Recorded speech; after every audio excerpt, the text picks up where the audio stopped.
नमस्कार दोस्तों, झारखंड विधानसभा चुनाव को लेकर इंडिया गठबंधन के अंदर जबरदस्त घमासान मचा हुआ है। आरजेडी ने तो यहां तक गठबंधन को अल्टीमेटम दे दिया है कि अगर उनकी बात नहीं मानी गई या उन्हें सम्मानजनक सीटें नहीं दी गई तो उनके सारे विकल्प खुले हुए हैं, यानी कि वो गठबंधन से अलग या फिर किसी और पार्टी से गठबंधन कर झारखंड में चुनाव लड़ सकते हैं। हम आपको बता दें कि जब से हरियाणा विधानसभा चुनाव के रिजल्ट आए हैं, इंडिया गठबंधन में कांग्रेस पार्टी को तमाम क्षेत्रीय दल आंख दिखा रहे हैं। चाहे वो यूपी ले लीजिए, महाराष्ट्र ले लीजिए, आप झारखंड ले लीजिए। आपको याद होगा हरियाणा विधानसभा चुनाव के रिजल्ट आने के एक दिन बाद ही यूपी में समाजवादी पार्टी कांग्रेस से बिना बातचीत के, बिना किसी मशवरे के 10 सीट पर जो होने वाले उपचुनाव थे विधानसभा के, उस 10 में से 6 सीट पर अपने उम्मीदवार उतार दिए और कांग्रेस की वहां 5 सीट पर डिमांड थी, 10 में से 5, लेकिन उन्हें सिर्फ समाजवादी पार्टी वहां 2 सीट का ही ऑफर किया।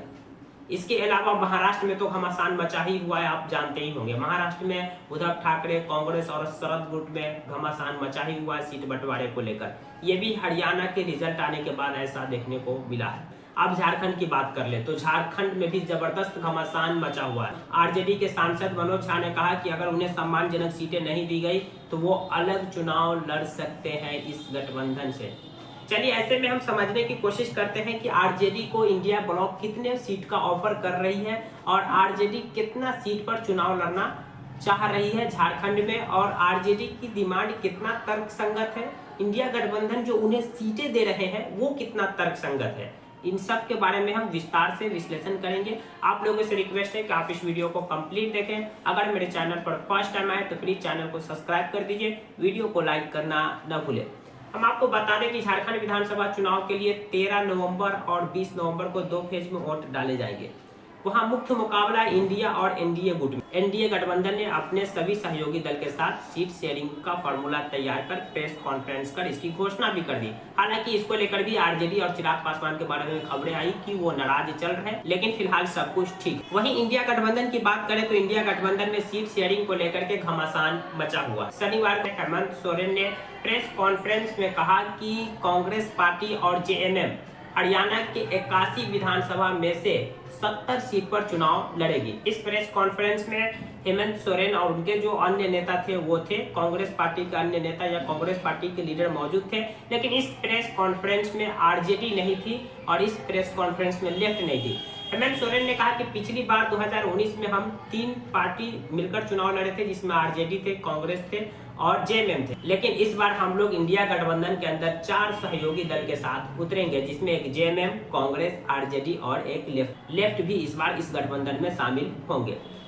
हेमंत सोरेन ने कहा कि इस 81 में से 70 सीट पर कांग्रेस और जेएमएम चुनाव लड़ेगी, बाकी के जो बच गए 11 सीट पर लेफ्ट और आरजेडी चुनाव लड़ेगी। उसमें भी जो खबर यह है कि जेएमएम 70 में से 41 सीट पर अपने उम्मीदवार उतारेंगे, वहीं कांग्रेस 29 सीट पर अपने उम्मीदवार उतारेंगे और 11 सीट जो अपने सहयोगी दलों के लिए छोड़े हैं, जिसमें से आरजेडी को 6 या 7 सीट के लिए ऑफर किया गया, वहीं लेफ्ट को 5 या 4 सीट के लिए ऑफर किया गया। इसी ऑफर पर आरजेडी की ओर से घमासान मचा हुआ। आरजेडी कम से कम 12 या 13 सीट पर चुनाव लड़ना झारखंड में चाहती है।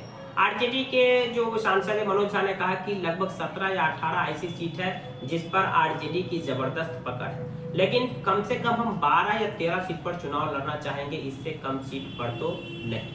अगर गठबंधन में हमारी बात नहीं बनती है या हमें सम्मानजनक सीटें नहीं देती है तो हमारे सारे विकल्प खुले हुए हैं। चलिए अब हम 2019 से थोड़ा कंपेयर कर जानते हैं कि 2019 में कौन कितने सीट पर चुनाव लड़े और किसे कितने सीट पर जीत हासिल हुई, और 2019 के मुकाबले जो इस बार उन्हें सीटें मिल रही है वो कितना तर्कसंगत है। हम आपको बता दें कि 2019 में जो इंडिया ब्लॉक थे उसके अंदर 3 ही पार्टी थी, जेएमएम, कांग्रेस और आरजेडी। जेएमएम उस समय 43 सीट पर चुनाव लड़ी और उन्हें 30 सीट पर जीत मिली, वहीं कांग्रेस 31 सीट पर चुनाव लड़ी और उन्हें 16 सीट पर जीत मिली। आरजेडी 7 सीट पर चुनाव लड़ी और उन्हें सिर्फ 1 सीट पर जीत मिली। यानी कहा जाए कि अगर चुनाव में जीत का स्ट्राइक रेट देखा जाए तो जेएमएम का सबसे बेहतरीन है, उसके बाद कांग्रेस का है, आरजेडी का इन तीनों में सबसे खराब प्रदर्शन है। तो यानी कि अगर आरजेडी को 7 सीट इंडिया ब्लॉक ऑफर कर रही है तो ये बिल्कुल तर्कसंगत दिख रहा है, क्योंकि 7 सीट पिछली बार भी उन्हें मिला और 7 में से 1 सीट जीत पाए। इस बार भी उन्हें 6 या 7 सीट ऑफर किया जा रहा है। 6 इसलिए क्योंकि गठबंधन में एक और नए राजनीतिक दल का एंट्री हुआ है, इसीलिए तो सभी की सीटें कम हुई है। पिछली बार 43 सीट पर जेएमएम लड़े, इस बार 41 सीट पर लड़ेंगे क्योंकि लेफ्ट को कुछ सीटें देना है। पिछली बार 31 सीट पर कांग्रेस लड़े, इस बार 29 सीट पर लड़ेंगे क्योंकि लेफ्ट के लिए कुछ सीटें छोड़ना है। तो अगर आरजेडी को 7 या 6 सीट मिलता है तो ये बिल्कुल तर्कसंगत है, क्योंकि सीटें सभी की कम हुई, क्योंकि सभी ने अपने एक एक 2 सीट लेफ्ट के लिए छोड़ा है। वहीं आरजेडी का अपना तर्क है कि पिछले चुनाव के बाद से आरजेडी का झारखंड में जनाधार बढ़ा है, आरजेडी का लोकप्रियता बढ़ा है, इसलिए उन्हें पिछली बार जो जितनी सीटें मिली थी उससे ज़्यादा सीटें मिलनी चाहिए। ये आरजेडी का तर्क है। लेकिन हम आपको बता दें, जो हम शुरुआत में ही कह चुके हैं कि हरियाणा विधानसभा चुनाव के रिजल्ट आने के बाद कांग्रेस पार्टी को जितने भी क्षेत्रीय दल है उनके सहयोगी सब के सब आंख दिखा रहे हैं, चाहे वो आरजेडी ही क्यों न हो, या फिर महाराष्ट्र में एनसीपी या शिवसेना यूबीटी क्यों न हो, या फिर उत्तर प्रदेश में समाजवादी पार्टी क्यों न हो, सब के सब पार्टी कांग्रेस पर दबाव बनाते हैं कि वो कम से कम सीट पर चुनाव लड़े, अधिक से अधिक क्षेत्रीय दलों के लिए छोड़ दे। इसी प्रेशर पॉलिटिक्स के कारण इंडिया गठबंधन खतरे में दिखाई दे रही है। इंडिया गठबंधन के दलों के अंदर काफी अनबन दिखाई दे रही है। अगर समय रहते हुए झारखंड में इंडिया गठबंधन के अंदर ये जो अनबन, ये मनमुटाव की जो खबर चल रही है, इसे नहीं सलट लिया गया तो हरियाणा वाला हाल झारखंड में भी हो सकता है। झारखंड में अभी तक के तमाम आए सर्वे इंडिया गठबंधन के पक्ष में है, हेमंत सोरेन की सरकार बनती दिख रही है। ऐसा हरियाणा में भी था। हरियाणा में भी चुनाव से आए पहले भी तमाम ओपिनियन पोल कांग्रेस के पक्ष में थे और एग्जिट पोल भी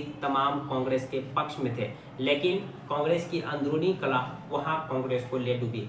कांग्रेस को हरियाणा में हार इतना भारी पड़ा कि कांग्रेस पर अब महाराष्ट्र में उनके सहयोगी दल दबाव बना रहे हैं, यूपी में समाजवादी पार्टी उनके बिना पूछे अपनी उम्मीदवार उतार दिए, झारखंड में भी अब उनके सहयोगी दल उन पर दबाव बना रहे हैं। इंडिया ब्लॉक के अंदर मचे इस घमासान को लेकर आपकी क्या राय है, कमेंट बॉक्स खुला है, कमेंट कर सकते हैं। जानकारी पसंद आई तो प्लीज़ वीडियो को लाइक कर दीजिए, चैनल को सब्सक्राइब कर दीजिए। थैंक